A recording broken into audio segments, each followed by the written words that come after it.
Assalamualaikum warahmatullahi wabarakatuh. Waalaikumsalam warahmatullahi wabarakatuh. Oke, kembali lagi di sini sebelah saya sudah ada Ustadz Egy Effendi yang siap untuk menjawab pertanyaan-pertanyaan dari kalian pemuda yang. Oke, pertanyaan pertama, mau siapa yang mau tanya duluan? Saya. Oke, silahkan. Apa pertanyaannya? Perkenalkan, nama saya Muhammad Rizki. Oh salah. Pak Ustadz, saya mau bertanya nih. Kan dalam Islam tuh ada pencatatan amal baik dan amal buruk nih. Nah, kalau di saat nanti di Yaumil Mizan, di pertimbangan kita, amal baik kita sama amal buruk kita sama nih, apakah kita mendapatkan extra time, dihidupkan kembali atau gimana nih Pak Ustadz? Sekian dari saya. Oke, pertanyaan sangat menarik nih Pak Ustadz dari saudara Nuriski. Kalau misalnya amal baik dan buruknya imbang, apakah dilanjutkan ke extra time atau langsung adu penalti, Pak Ustadz? Baik, terima kasih kepada saudara Nuriski yang sudah bertanya. Jadi sebelumnya untuk pertanyaan seperti ini sering saya dapatkan. Terus kalau untuk masalah extra time saya tidak tahu. Beda-beda keyakinan, di Buddha mungkin ada reinkarnasi. Kalau di Islam sendiri tidak ada. Tapi kalau jika penimbangan amal buruk dan amal baik itu seimbang, kita akan diperlihatkan kepada tembok besar penghalang antara surga dan neraka. Jadi antara surga dan neraka itu ada tembok penghalang dan kita diam di tengah-tengahnya. Di tengah-tengah itu biasanya terdapat pertama orang gila atau yang tidak waras. Kedua binatang, baik itu binatang halal, najis ataupun suci. Yang ketiga amal baiknya seimbang. Yang membantu kita tuh pertama bacaan Al-Quran, hafalan Al-Quran dan amal soleh kita sendiri terhadap orang tua. Terima kasih. Jadi kita nanti kalau pertimbangan kita seimbang akan dihadapkan dengan tembok besar penghalang antara surga dan neraka. Penentuannya tuh tergantung ridho Allah dan tergantung amal kita sendiri. Baik, saudara Rizky terjawab. Terima kasih Pak Ustadz. Oke, berarti udah fix nih, jadi nggak ada extra time ya, nggak ada adu penalti juga nggak ada gol penentu gitu nggak ada ya Pak Ustadz ya. Di tembok besar, habis itu ditunggu di situ. Oke, ada pertanyaan selanjutnya, ada yang mau nanya lagi? Saya Ustadz. Oke, silahkan. Perkenalkan, nama saya Farel Musyafa Hilmi dari AK 4704. Jadi gini Ustadz, saya pengen bertanya. Jika pas lagi bulan Ramadan, namun pas setelah subuh itu ternyata kita belum mandi wajib, apakah puasa kita batal apa tetap lanjut Ustadz? Terima kasih. Oke, jadi pertanyaannya pas bulan Ramadan setelah azan subuh tapi belum mandi wajib, apakah puasanya batal atau masih bisa dilanjutkan? Oke, silahkan Pak Ustadz Egy untuk menjawab. Terima kasih kepada saudara Farel yang sudah menanyakan hal ini. Jadi jika di bulan puasa itu, jika tadi pertanyaannya jika bulan puasa setelah sahur subuh kita belum mandi wajib, apakah puasanya sah atau enggak? Jadi puasanya tuh tergantung indikator kita sengaja atau tidak disengaja meninggalkan mandi wajib tersebut. Jika disengaja jika disengaja meninggalkan mandi wajib, kita tuh puasanya tidak sah, tapi tidak diperbolehkan makan, tetap tidak diperbolehkan makan. Tetapi jika tidak disengaja atau kita lupa, puasanya tetap sah. Jadi bisa dilanjut sampai maghrib. Tapi misalkan kita tuh sengaja, ya udahlah, gak usah mandi wajib. Soalnya kan udah gak sah, kita bisa makan. Tetap kita gak bisa makan. Soalnya itu hitungannya lebih berat dosa meninggalkan mandi wajibnya daripada dosa meninggalkan puasanya. Terima kasih. Apakah terjawab saudara Farel? Oke, jadi begitu ya, kalau misalnya sengaja, walaupun sengaja ditinggalkan mandi wajibnya tetap tidak diperbolehkan makan, tapi puasanya juga tidak sah, tetap tidak sah. Minum yang nggak boleh juga, kan makan nggak boleh. Iya, makan, minum dan merokok juga tetap tidak boleh ya. Merokok juga tidak boleh, tidak diperkenankan gitu. Kecuali kalau lupa. Kalau lupanya sampai seminggu ke depan gimana Pak Ustadz? Gimana lupanya sampai 1 minggu ke depan? Iya. Ya mungkin ibadah kita gak terima selama seminggu itu. Oh gitu. Kalau stang motor dia ke warteg gimana Ustadz? Nanti kalau stang motor tiba-tiba itu sering tuh pas puasa. Ya, pas puasa. Ada tiba-tiba kayak gitu Pak Ustadz. Itu gimana Pak Ustadz? Jadi gini, kalian tuh kan pasti kalau stang belok tuh ada indikator stang rusak ya. Kalau stang rusak tuh bisa diperbaiki. Kalau hati rusak gak bisa. Nih satu lagi Pak Ustadz.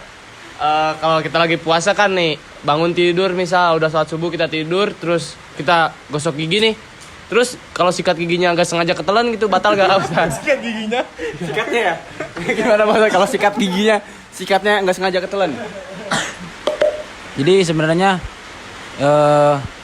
yang melakukan kesalahan yang sama tuh hanya keledai, kayak kata Bu Ningrum tuh.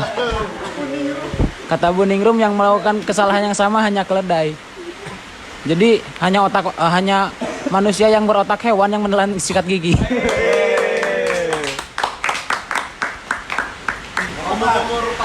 Oke, silahkan tanya. Kan setahu saya Pak Ustadz, kalau di Islam kita nggak boleh mubazir terhadap makanan nih. Misalnya kita sahur satu keluarga nih Pak Ustadz, terus masih sisa telur 2 sama sayur kangkung sama nasi.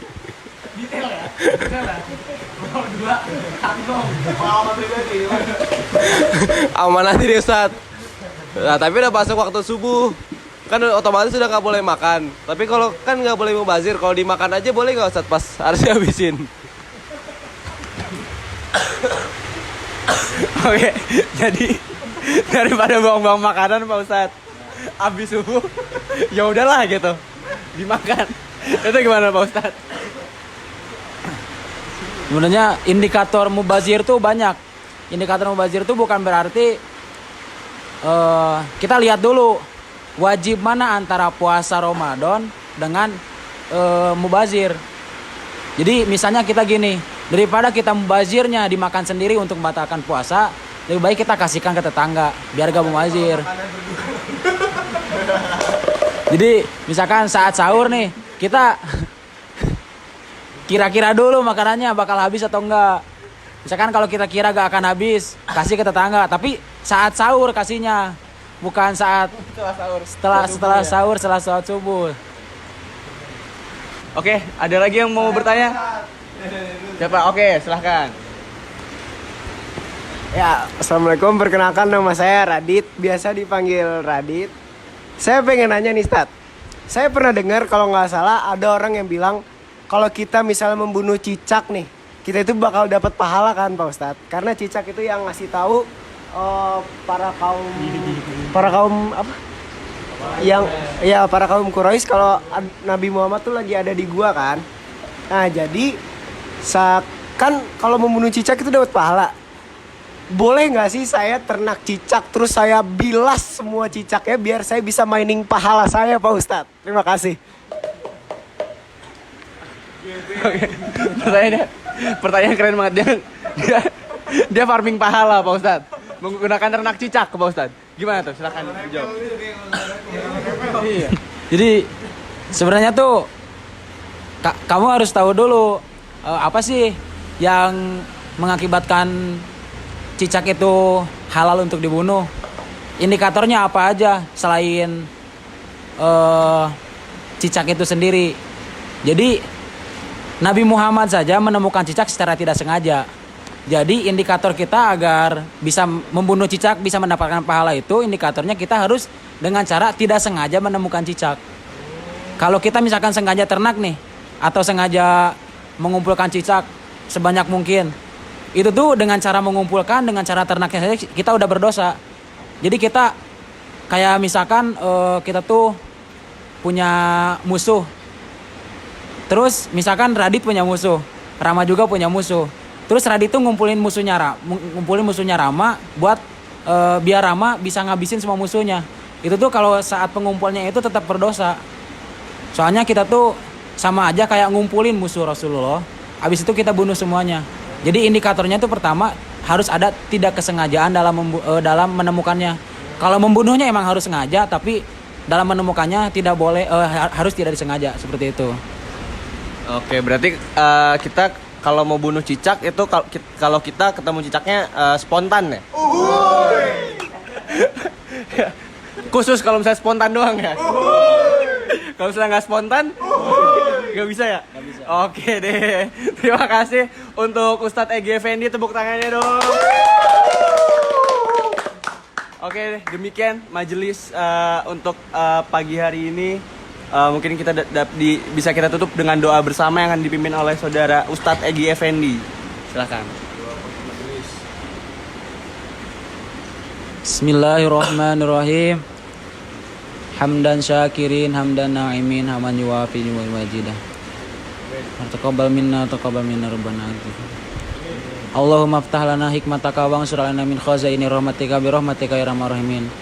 Allahumma nawwir qulubana bi nuri hidayatika kama nawartal ardu bi nuri syamsika abadan abada. Bi rahmatika ya arhamar rahimin. Rabbana atina fid dunya hasanah wa fil akhirati hasanah wa qina adzabannar. Shadaqallahul adzim. Amin ya Allah rabbal alamin. Oke. Demikian video dari kami. Wassalamualaikum warahmatullahi wabarakatuh.